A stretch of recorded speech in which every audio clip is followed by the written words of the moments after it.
and there's an old saying that enlightenment is an accident, and meditation makes you accident prone. I think we could probably paraphrase this to say that wisdom, compassion, and love.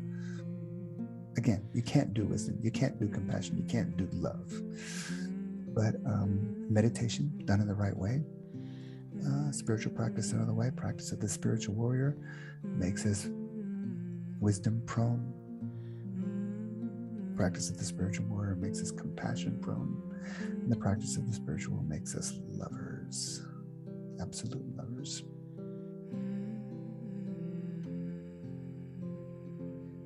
Speaking of wisdom, so wisdom, what does wisdom mean? Let's start right there. From a meditative tradition or from a spiritual tradition, wisdom always refers to an absolute or a universal. It could be universal love, it could be absolute love, it could be absolute truth, it could be absolute emptiness, absolute fullness, absolute oneness, absolute perfection. Different traditions have different ways of explaining this, but it is the absolute. And whatever wisdom is, and whatever whatever emerges out of this today's workshop, any wisdom that emerges out of today's workshop is a taste of that absolute. There is conventional wisdom, wisdom here. I'm American, but I live in Israel. So wisdom here in Israel, what the general consensus would agree is wisdom, is a little bit different than the wisdom in the States, where I'm from. A little bit different than wisdom in Palestine, with a little bit different from wisdom in North America, South America, whatever. So all good wisdom, but somehow relative. So conventional wisdom is definitely good. And as we go through age and as we go through experience, we all gain a certain amount of wisdom. But when we're doing a spiritual practice, wisdom does have a very different meaning. And it refers to, as I said before, the absolute. Now, from a meditative tradition, certainly from a Buddhist meditative tradition, it does point to emptiness. When we negate everything, including the negation, what's left is the koan, what's left. And we could say that that's wisdom, but actually where we interface with the world, dropping into wisdom on the cushion is one thing, but when we get up and we start to interface with the world, how that emptiness manifests in the way we meet the world would be an expression of wisdom. And so in that case, not only is it an absolute state or an absolute emptiness or oneness or love or perfection, etc., but the expression of that is an emergent property. It is always an emergent property. And I believe it was Hegel said, and forgive me, I'm gonna butcher this quote, but he said that I believe he was talking about the divine. The divine is nothing more than the emerging dialectic. In other words, you have a dialectic, you have two poles, two polarities that won't, there's a lot of Aikido people here, so I'm just going to use a few. If you don't do Aikido, don't worry, but you'll get a few references today. But hello, Aikido, two poles that won't occupy the same place, that cannot occupy the same place at the same time. They create some type of conflict. If it's held in the right conditions and allowed, that conflict is allowed to process, to develop, to move from differentiation, from split into wholeness, it will emerge. Whatever emerges from that dialectic is the divine. Whatever emerges from that dialectic is wisdom. So in that sense, wisdom is an emergent property. So at no point during today's workshop, we're going to say wisdom is this, wisdom is that, wisdom is the other thing. I mean, I can say wisdom is emptiness, but what is that? Wisdom is love. Okay, great. Wisdom is oneness. Fantastic. But what is wisdom?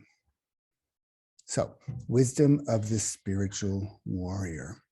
So I am going to refer for just a moment to Aikido. And Aikido is just a moment, let me do something here. Yeah, there we go. So Aikido, most people here, a lot of people here are doing Aikido, so I don't have to, I'm kind of preaching to the choir, but for those who don't, Aikido is it's a martial art. It's, other people might call it a spiritual practice. Other people might call it a conflict resolution practice. But what's unique about Aikido and why it's related to today's topic is that Aikido is a 100% life-affirming martial art. Aikido is a 100% life-affirming martial art. Wow, what is that? How can it be? How can a martial art be life-affirming? Because if you really go for it, if there's really a conflict, a fight, it's usually zero sum. Somebody wins, somebody loses, somebody gives up, somebody wins. Maybe the judge says this person won, that person lost. It's kind of zero sum. But Aikido, by design, by practice, and by philosophy and by principle, it's positive sum. In other words, it's win-win. So two people enter into conflict, and nobody sacrifices for me to defeat the other person. Actually, I could be satisfied with that, but I can never be fully satisfied because the other person had to lose. For the other person to defeat me, they might be satisfied, but they won't fully be satisfied because I had to lose. Or if there is, it's kind of coming from a place of malice. But in the Aikido, in the emergent Aikido, the principle of it that emerges out of Aikido is where it's win-win, where both people meet in that conflict. And through practices that we're going to do today, a new wholeness emerges, a resolution of the split, a resolution of the conflict emerges that is win-win, that is positive sum, where both people didn't have to sacrifice anything, but are still fully satisfied with the new solution. And so in that sense, Aikido is the path of a spiritual warrior. And but if we look at it from this point of view, where we have these poles, the average way to look at this, spiritual warrior, let's take the word warrior first. For a warrior to be a full warrior, forget spiritual for a moment, to be fully a warrior, it doesn't matter if you're an archaic, a tribal warrior, or if you're a modern soldier warrior, if you're a space warrior, if you're a keyboard warrior, if you're, I don't care. There's all kinds of warriors, sports warrior, to go all the way as a warrior, to take that path all the way.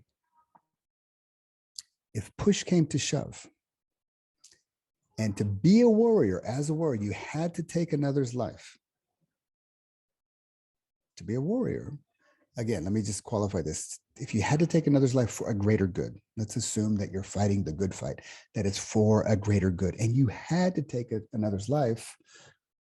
If you didn't, well, then you wouldn't be a warrior. If you did, you'd be a warrior. So the warrior will go all the way. Just a warrior, a soldier, a fighter would go all the way. And even myself, in some situations in my life, heaven forbid, but I can imagine if I had to protect my children, they're still quite young. I can imagine, I hope I never have to face that situation, but I can imagine that I would go all the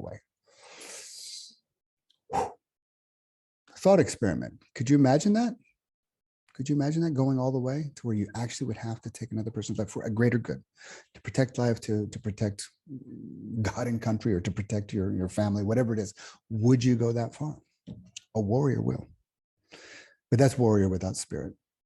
Take away warrior, and let's talk about spirit for just a moment. If we take spirit all the way, and it meant that a greater good, that I was the only thing standing between a greater good and this moment, then if I took spirit all the way, I would have to give my life, surrender my life for a greater good. The only way I could surrender my life, because I want to survive, I'm a survival machine as much as the next person. The only way that I could actually surrender my life for a greater good is if I released my egoic control to some type of greater spirit. So in a way, these two poles of a warrior and spirit, the warrior will go all the way, which is life, would take life. The spiritual would go all the way, which would give life or sacrifice life. But those are still zero sum. Each one of those is a zero sum. It's still a polarized situation. And, heaven forbid any of us have to face that situation. But as a thought experiment, it could be interesting to look at. But then we have to ask the question, what is a spiritual warrior? When we bring those two absolutes, where one is willing to take life and the other is willing to give life. And this is just one polarity that we're working with today. This is just an example. I'm not saying that this is what a spiritual warrior, but it's rather, what do you say? it's rather acute to look at it this way. It's rather kind of immediate to look at it. Wow, would you take life? Oh my God, I don't know. I certainly hope not. But if I had to, for my kids, okay, for my kids, yeah. Would you sacrifice your life? Oh, what am I going to sacrifice for? What? No, I don't want to sacrifice. Would you do it if you had to? If that situation, it could be a good thought experiment. But what does it mean to actually be willing to sacrifice your to negate both of those, to take those two poles and let them cook? What does it mean to be a warrior? What does it mean to be spiritual? Because the only way that we'll understand what a spiritual warrior is to be fully warrior, at least internally, and fully spiritual, at least internally, and let those two poles, those true great poles, those two dialectics create an evolutionary tension within us. And whatever emerges would be an emergence of, if it's not a polarized result, whatever emerges would be an emergence of wisdom. But those conditions are really, really difficult. Whenever there's a dialectic, whenever we have conflict, it's so easy to collapse into conflict. So easy. Whenever we have a conflict, it's so easy to destroy one or destroy the other, or it's so easy to kind of run away from the whole thing. I don't want to deal with it. Including me. I don't like dealing with conflict. Oh my God, who wants to deal with conflict? So we use these polarities to practice. We use these polarities to sit. We use these polarities realizing that it is easy to be zero sum, but is not at a certain point. Maybe you've already come to that point. It's not satisfying to be zero sum. So what I want to do is I want to give everybody a chance to go into a breakout. And what does that mean for you? Simply ask this question. Yeah, we're gonna introduce the question now. What does it mean to you to be a spiritual warrior? What is a spiritual warrior for you? There are no wrong answers. There are no right answers. This is just an exploration. We're actually putting everything out there here at the beginning. All right, breakout rooms are open. I'll see you guys back here in about 7 minutes. Great, everybody. Welcome back. I hope you had an interesting breakout on what is a spiritual warrior. Would anybody like to share a word or two? What came up in your group? What came up for you as a spiritual warrior? Like a 15-second share? I'd love if Fred Phillips would finish his punchline, because he maybe clicked the leave button just as he was finishing it. It was, I think, quite special. Oh, yeah, please. You want me to do that, Miles? Yeah, sure, of course. Saying that, I have my academic honors, being a professor near retirement. I've got my Aikido rank. I've got, in relation to an employer, what my colleagues would call fuck you money.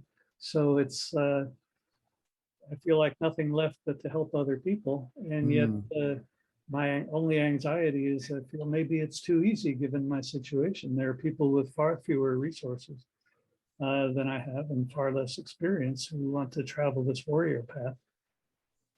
And I'm very comfortable with it, except for this one little anxiety about maybe it's too easy for me now.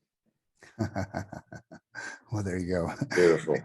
And if there's not a little anxiety, then it is too easy.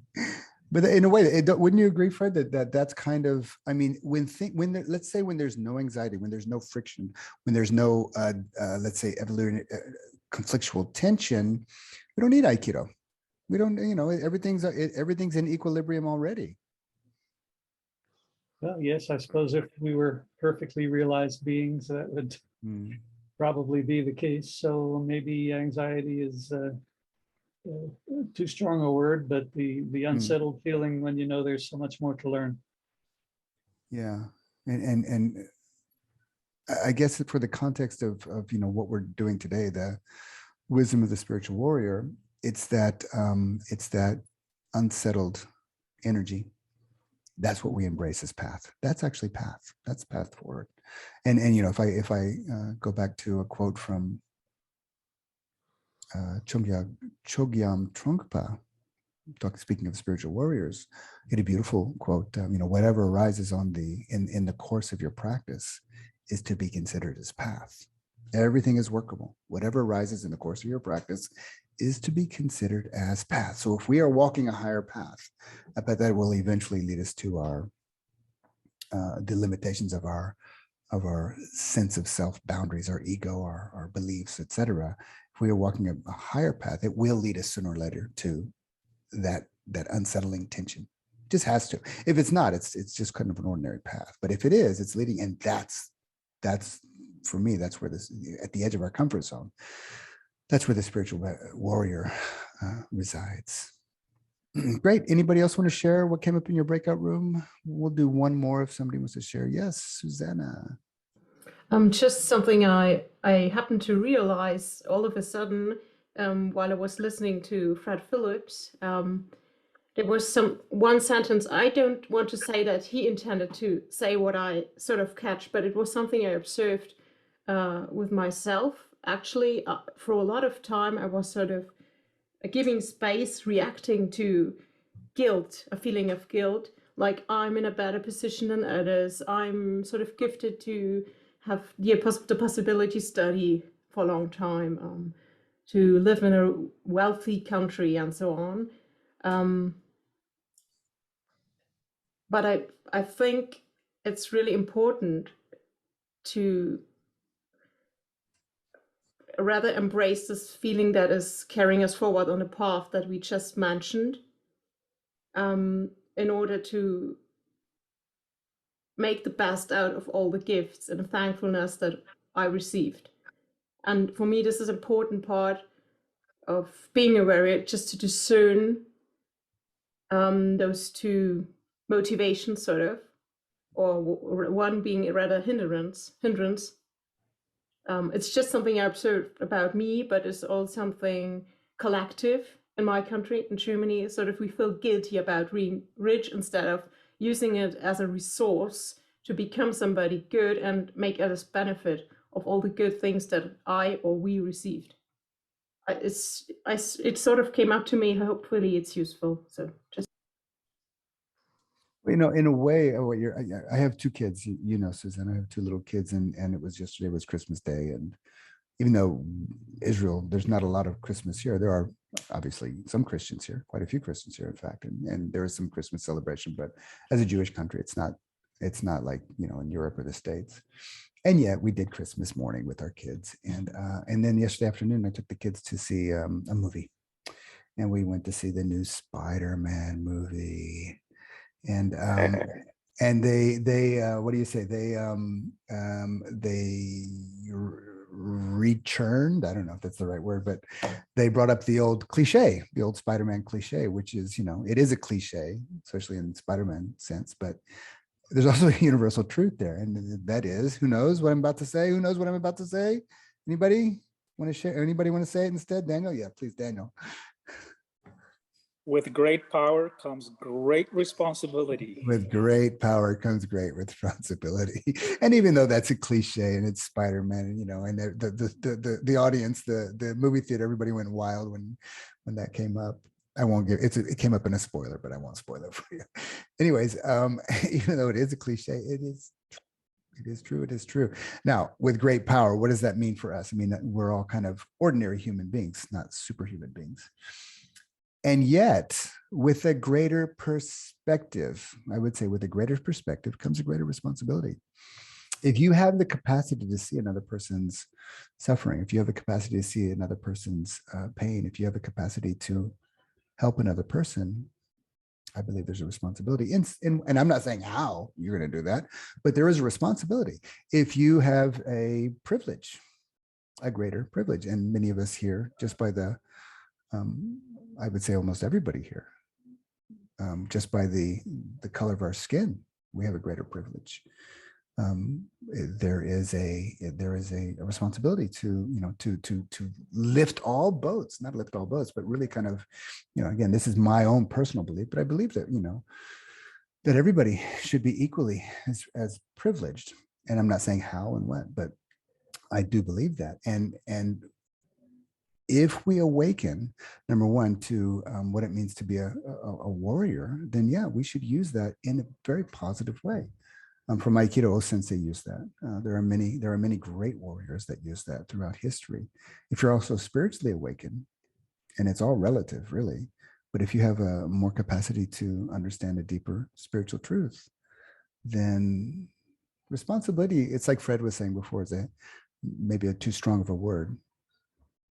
But, let's look at the Buddhist story. When he awoke, he could have just been a so-called Pachika Buddha, which is an unknown Buddha, a Buddha who never speaks and nobody ever knows he's Buddha or she's Buddha, and they leave the body and that's it.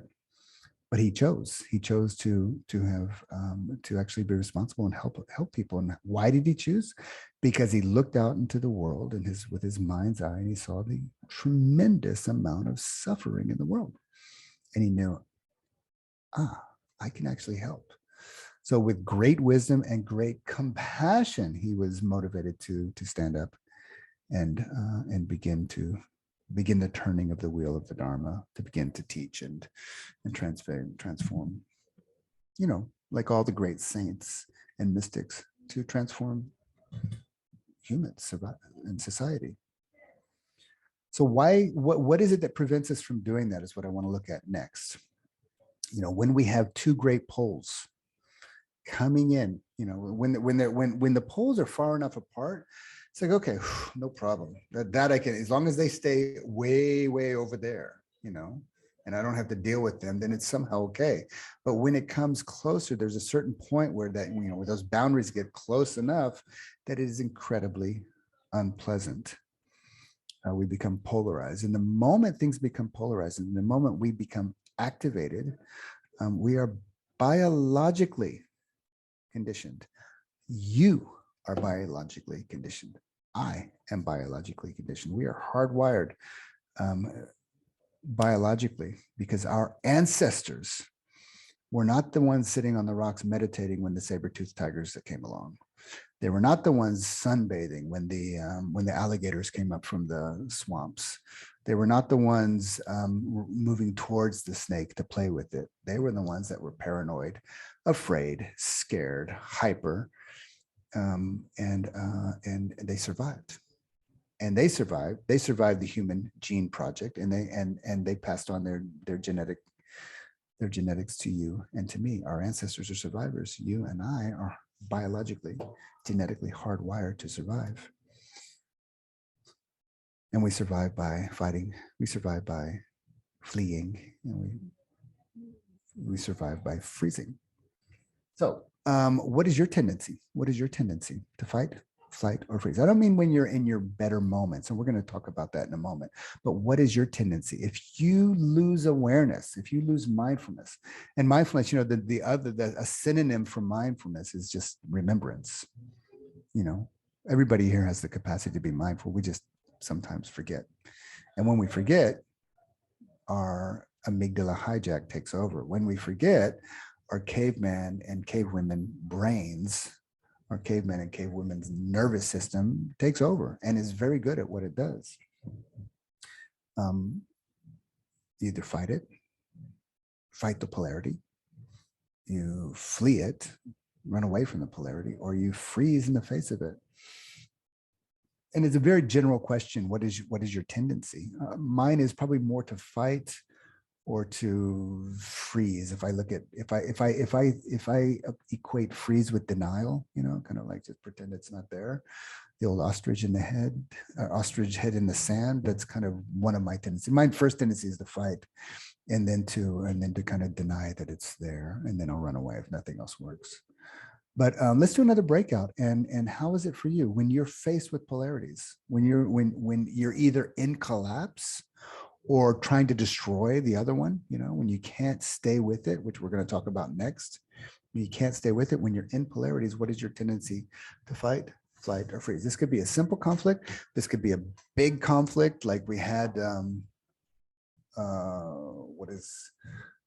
About 21 months. The last 21 months, I guess, we've been in this crazy COVID roller coaster of ours that we're all on together. Yay!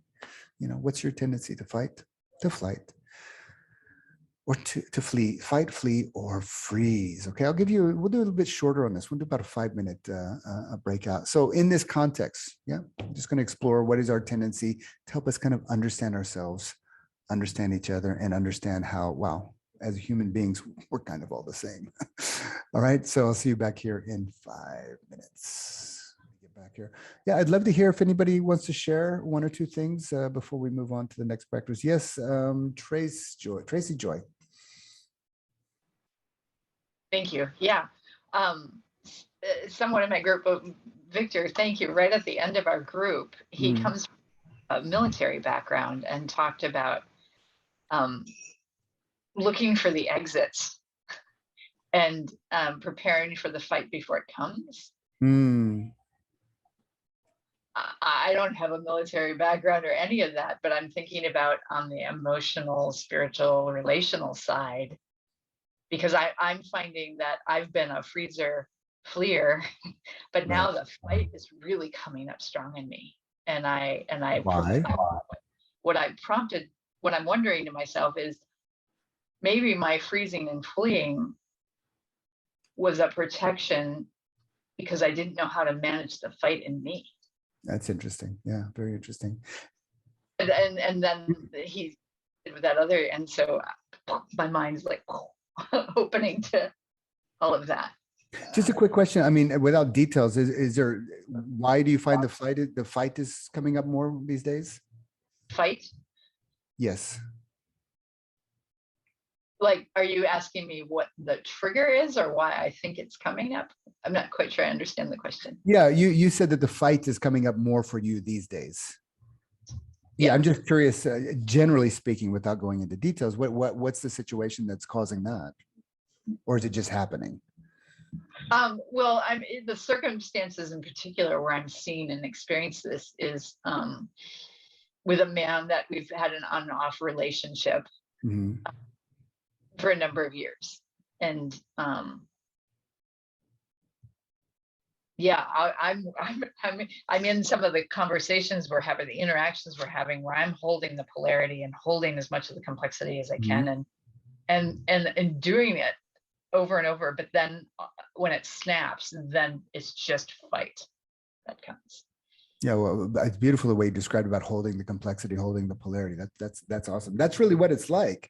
And yeah, sure, we all have our capacity until it, like you say, it snaps, and then we either collapse into one pole or the other, or one reaction or the other. Yeah, and then it's not that none of that comes out towards him and with him in person. A lot of it's coming out in space. And I don't know, like watching myself, like rushing for one of the polarities for a sense of resolve. Yeah, interesting. You know, it's interesting because I was not in the Army, but I did Aikido, martial arts, sports my whole life. So, and I did hardcore martial arts. Do you do Aikido or anything, Tracy Joy? I don't know if you know Chris Thorson. I've done geriatric. Sure. Okay. Yeah. Great. Yeah. Awesome. Okay. So you're familiar with the principles anyways. Yeah. Yeah. So I did all this hardcore training in Japan, and I was living in a really old school dojo, and it wasn't the Army, we weren't really hurting each other. I guess there was some hurting happening, but it was, not really meant to be that way. But my teacher would fly off the handle in a second. I mean, like explosive anger to kind of, and man, we were on our toes. And what you were saying about Victor or somebody, that you had to be aware of what was going to happen. You had to be aware of the 10 possible disasters that could happen in the next moment. So you were really, it was amazing how tuned into the environment we were, but everybody was really stressed. Everybody was really paranoid. So that stuff it's short term. It might sharpen up the attention, but it certainly don't. Anyways, I don't want to live that way these days. So, but it's interesting because I can see how the balance also for me too was trained in one way, but then also, I see the opposites coming up for me as well. Okay, cool. Would anybody else like to share something that came up in your group or for you? Yes, Judith. Following up on exactly what everybody's been saying, it occurs to me that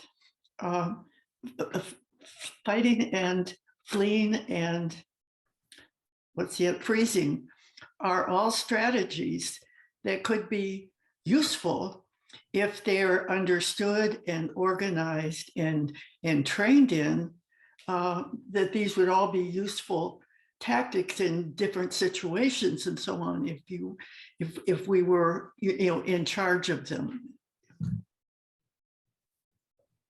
Yep, it sounds like it to me. Although I would challenge that a little bit, Judith. Certainly it'd be useful. I mean, that's what military is doing. They're advance, retreat, and don't do anything. I mean, that in terms of strategies and tactics, I guess there's a whole science to that. But the end result will always be zero sum. And that's, I'm not saying, and again, I'm not saying that that's a bad thing. It's just zero sum is zero sum. So we'll never fully be satisfied. So in a way, I want to kind of keep it in the realm of principles right now. We can do some thought experiments with it if you want, but to keep it in the realm of principles is really where it we start to internally cook. Oh wow, okay, so I'm not satisfied, so I stick with that okay, I'm happy that, oh my God, we got everything under control right now. Yeah, but this one thing is like, too bad that wouldn't fit in. So holding that it's going to create a polarity. Is going to create a dialectic, and whatever the healing that needs to happen or emerging to a greater perspective that includes both, that leads to a kind of win-win, satisfying, positive sum resolution, whatever that is. I don't know what that is, but it is only going to emerge if we can hold the dialectic. And we can have strategies for holding the dialectics. We can have tactics for holding the dialectics, but whatever wisdom is, it's going to emerge from that. So what are the conditions? Great. So we did a little exploration about our tendencies, fight, flight, freeze tendencies. What are the, because, who was it? Was it Judith or Tracy said that these tendencies, they are an intelligence. It is an intelligence. Let's not marginalize our instincts. If a saber-toothed tiger jumps through the window, fight, flight, freeze is probably the best thing you can do. If it works, if you don't get eaten. If you fight it and you win, great. If you run away and you get away, great. If you freeze and he doesn't see you, fantastic. Best thing you can do. That is an intelligence at that level in certain situations. And that's why we're biologically designed to have those instincts hardwired in us. But when your mother walks in the room, oh my God, fight, flight, freeze, that's maybe not our highest intelligence. So what are the conditions that it's going to take for us to be able to hold the tension? What are the conditions it's going to take to hold the polarities? And this is really what the whole path and practice of Aikido is really all about. It's the capacity to hold and the competency, the skillful means on how to deal with that. Which, if you're working Aikido in the dojo, many people here understand what that is. And if not, if you're doing it in some other context, like Tracy was saying with Chris, I'm assuming it was some type of leadership or some type of group dynamic work, because I know Chris's work a little bit. It's the same, principles the same. What are the internal conditions and principles that we need to be able to hold the polarities? What are the internal conditions that we need to be able to hold the polarities? I'm going to let you guys go into breakout again and talk about that. Okay. Welcome back, everybody. How was your breakout? Yeah, it's good. Very good. I was because we're also broadcasting live on Facebook. I was kind of doing a monologue for just a handful of people watching on Facebook, and I was sharing, in the conditions, what are the conditions? And I'd love to hear from you as well. First, there's a handful of conditions I can think of, that kind of create the capacity for me to contain all that crazy instincts to just collapse or just fight or flee or whatever. And I reflected on a dear friend of mine. I've actually had one really, really close friend, dear brother, who quite early on in this pandemic, we split. He split from me, I should say. I mean, understandable. We just had different opinions on this whole situation. And without getting into the details, because it's not really important, we were on opposite sides of the pole. And for this really dear friend of mine, he felt it was important for him to kind of disconnect from our relationship. And that it hurt. It was sad, but I felt, I felt it was, he felt he was moving in integrity. So whatever. And I actually have trust that in the future we'll kind of heal again, as this whole pandemic situation is going to heal. I also have dear friends and brothers and sisters who were still in relationship. And I was thinking one friend particularly, we've been in contact throughout this whole situation, monthly or weekly, sometimes daily. And we really are in the opposite, but we have talks about it. We dialogue about it. We share. Sometimes we cross the line with each other. Sometimes we don't. But what is the condition that allows us to stay together in this polarized situation? And oh, by the way, and we haven't changed each other's mind, but we've evolved together. I know I've impacted him, and I know he's impacted me, and for a good way. And the fundamental conditions, love, in this case, because it's a brother. It's like a spiritual brother of mine. And deep love, and it's mutual, and that's the condition in this case that has held it. I shouldn't say in this case, in a handful of cases of mine, that has actually been able to hold the polarities. And sometimes it's, I would say that situation's a little bit fixated where it's at, but we do our best. But in other such situations we're moving, and I can feel the movement, and sometimes it's incremental, but I can feel it. And that's I think who knows what's going to happen here, but that's for me is moving forward. Would anybody else like to share? I gave one condition, love, a love that's greater than both of us. Anybody else like to share? What are the conditions? Fred, we'll go Fred, and then we'll go to Morris. Yes, please.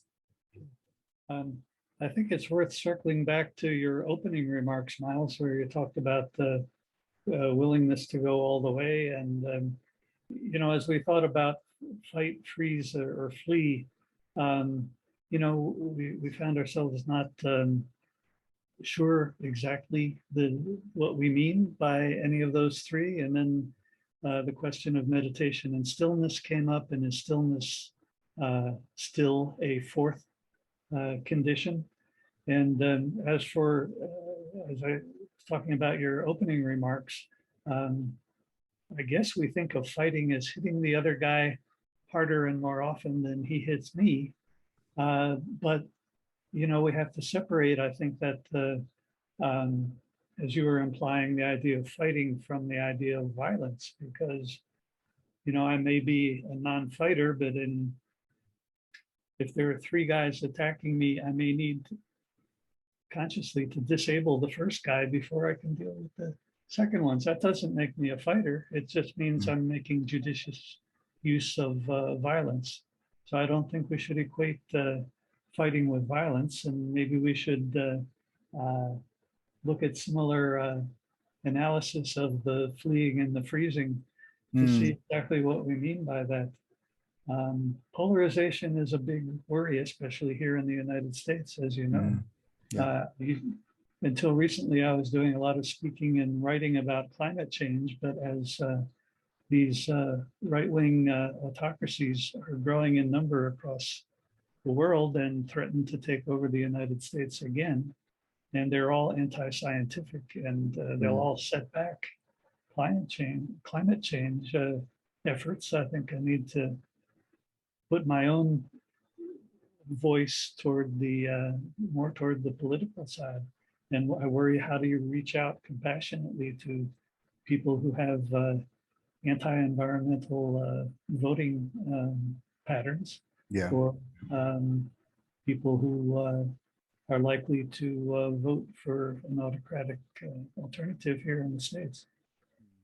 Yeah, I think you and I probably have similar leanings on this, on those very issues. But I think it comes back to the point, I forget who was making before, about the Spider-Man point, with greater, in this case, perspective. And it's not that we're smarter or anything like that. Maybe we are, but we actually see deeper into the issue. there's just, we're responsible. There's just responsibility that comes up, and how we do that, how we act on that or speak on that is can be in a myriad of ways. Yeah, great. Let's do Moritz, and then we'll go to Tracy, and then we'll see. Moritz. Condition. Yeah, back to conditions. Sorry. The one condition that we discussed a lot was in the analogy of Aikido, the stepping off the line, which has to be the first part of involving with the conflict, basically always. Stepping off, stepping back, and getting like a perspective on the entire situation, and not be, which helps not being in this, not being part of the conflict as being part of one side and the other side is out there, but stepping out and being able to observe and then work with the whole thing, which isn't possible before you kind of step back or look at the situation with a bigger perspective. Yeah, beautiful. That's kind of the meditative stance, or the really kind of stepping outside of the conflict to be able to kind of see it and get the space that you need.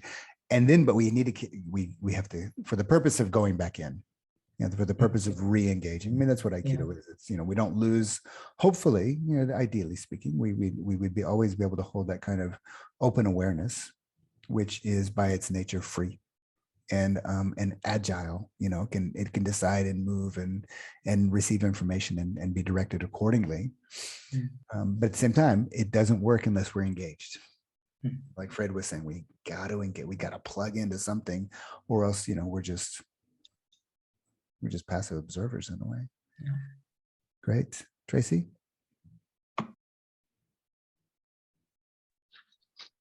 Is it Tracy Joy or Tracy? It's Tracy Joy, the whole thing. Tracy Joy. Okay, Tracy Joy. Thank you. Something that I can't claim skillfulness in, but I'm to, it comes more from the realm of nonviolent communication, and the idea that which communication? Sorry. Nonviolent communication is that we're always acting to meet needs for ourselves. Yeah. And kind of that. I think about like in Aikido stepping off the line, and can I imagine into what needs whoever the opposition is, or whatever it is, like those people who seem to be voting against the environment. Some of those people are in my family, and I know that's not what they're doing. Trying to meet their other needs, and including me. But they have a very different strategy than mine. Yeah. And that distinction and I don't know, I guess that's an offline practice for me. I'm trying to get into is, can I understand what values I'm upholding me and what values they're upholding? And sometimes we're upholding the same values, but our strategies are the polarity, like how we go about values and our needs. Right. So instead of seeing what's just on the surface, to try to feel into what's the deeper need that's not being met or needing to be met there, and then responding to that. Right. That the conflict's happening at how we go about meeting those needs. And underneath we'll have the same kind of basic human needs, right? To be seen, to be heard, to be understood, to contribute. Yeah, beautiful. And we're kind of speaking in the realm of human relations. But again, if we look at just polarity, we just to be able to see that underlying need, we have to be willing to connect with the opposite pole. There has to be a willingness, not to mention a skillful means in how to do that. But everything inside of us, bells and whistles and sirens, and is to not do that. So that's why we're looking at these conditions. Practices like NVC, this is what it's all about. Practices like Aikido, this is what it's all about. Practices like meditation, this is really what it's all about. I mean, you can become a Zen master or a Vipassana master and still be a Nazi, still be fascist, or still be ethnocentric, and still it's possible. If you're in a cultural context that encourages you to do that. But these practices fundamentally work the way that evolution happens in a meditative sense or a spiritual sense. The way that evolution happens spiritually is when we're able to contain, in the right conditions, we're able to contain the dialectic. We're able to contain the opposite pole. Something in meditation can be something as very simple as awareness and contraction in the body, awareness and desires coming up, awareness and aversions coming up, awareness and sleepiness, awareness and doubts, awareness and regrets that just come up quite naturally in the course of the practice. Oh my God, I said that thing. I shouldn't have said that. I did that thing. I shouldn't have done that. I didn't say or do that thing that I should have. I'm regretting it. Oh my God. These things come up quite naturally in the course of the practice, quite naturally. And everything inside of us, again, instinctively is to close that down and to somehow get control so we don't feel that. We don't feel that discomfort. Dukkha Secca, as the Buddha said, his very first teaching came out of his mouth is that unpleasantness, polarity, dukkha, dare I say suffering, exists. Acknowledge that. And let's get busy with the practice. What's the practice? Create the conditions to contain it. Stay with it with the right relationship to that evolutionary tension, and then just evolution happens. There is nothing that we can do to evolve. Evolution, we quite literally cannot do anything to evolve. We quite literally cannot do anything to transcend the polarities into a greater unity. We can't do anything, but we can do a lot to set up the conditions.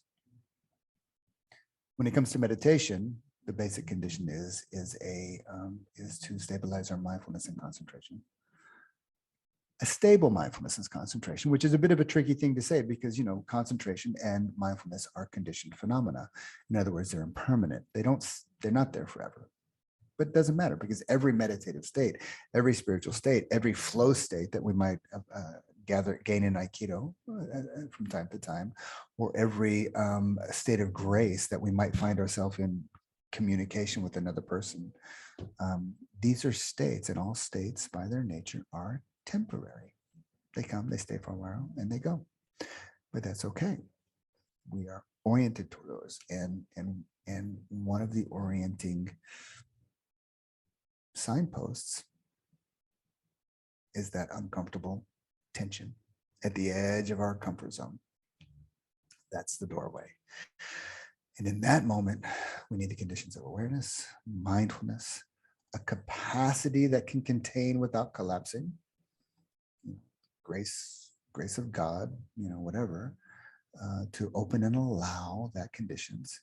And then the competency, the skillful means in how to work with it.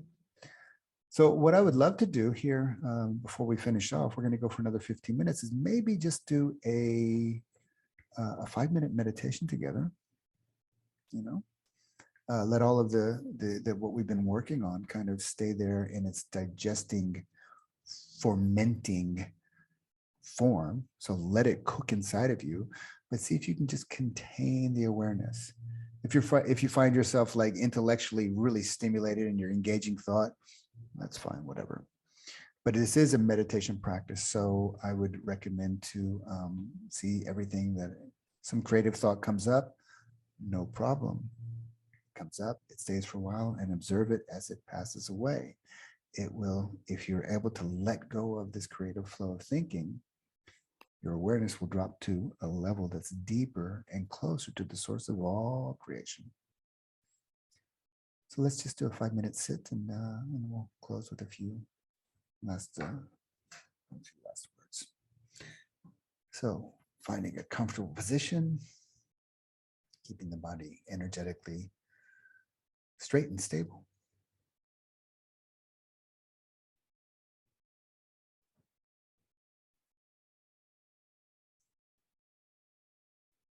Shift your awareness, your mindfulness, your attention to the body.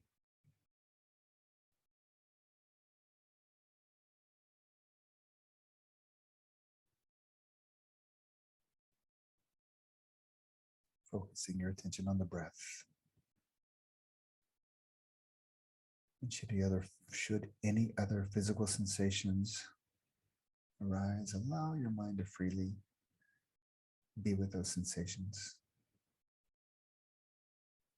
Should pleasant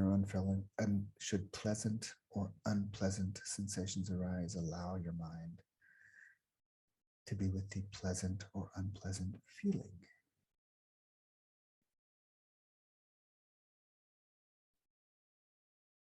No preference, no agenda.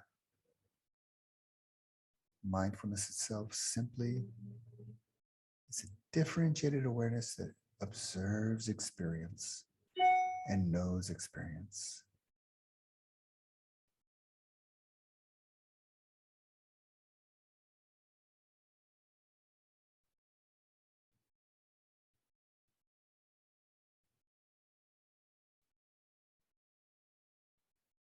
As you observe the body, should the mind become active and thoughts or images arise, if they take the attention, simply be mindful of them, allow, and observe with loving awareness, with no agenda to change,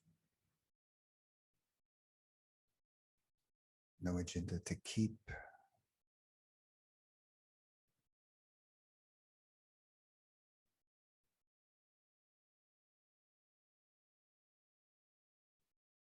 And should the mind relax, return to the body, return to the breath. Remind yourself that these are the conditions, fundamental condition for containing any type of growth and development. This is the fundamental practice of the spiritual warrior.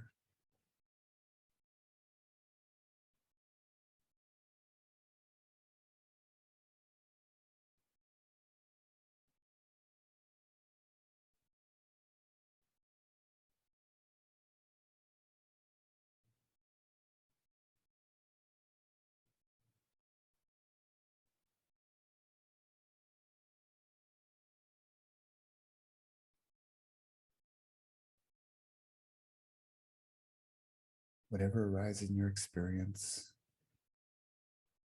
know that it can be observed as an object of experience. That's the practice.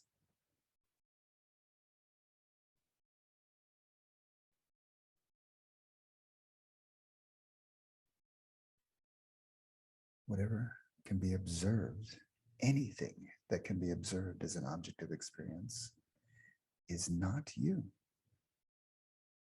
Is not you.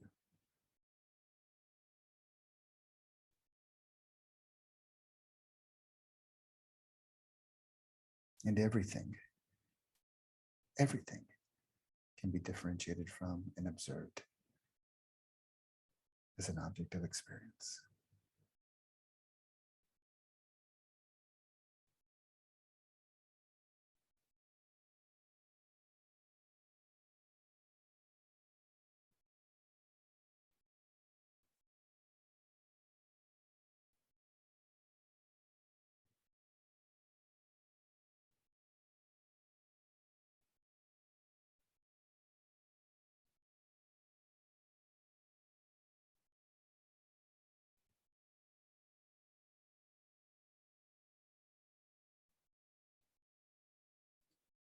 Feel the breath.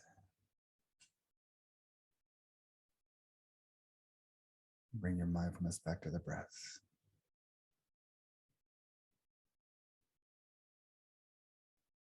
Feel the body. Bring your mindfulness back to the body.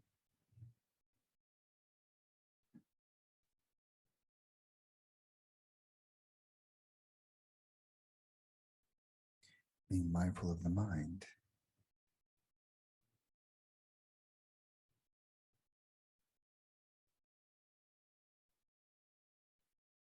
And being mindful of any polarized attention in the mind or the body. An itch, a sensation, a pleasant feeling, an unpleasant feeling, a thought, a mental struggle, whatever. Take a breath. With loving attention, give it space.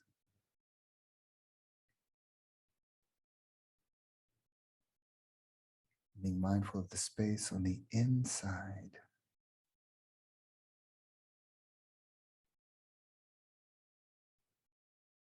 And as you slowly open your eyes, being mindful of the space on the outside.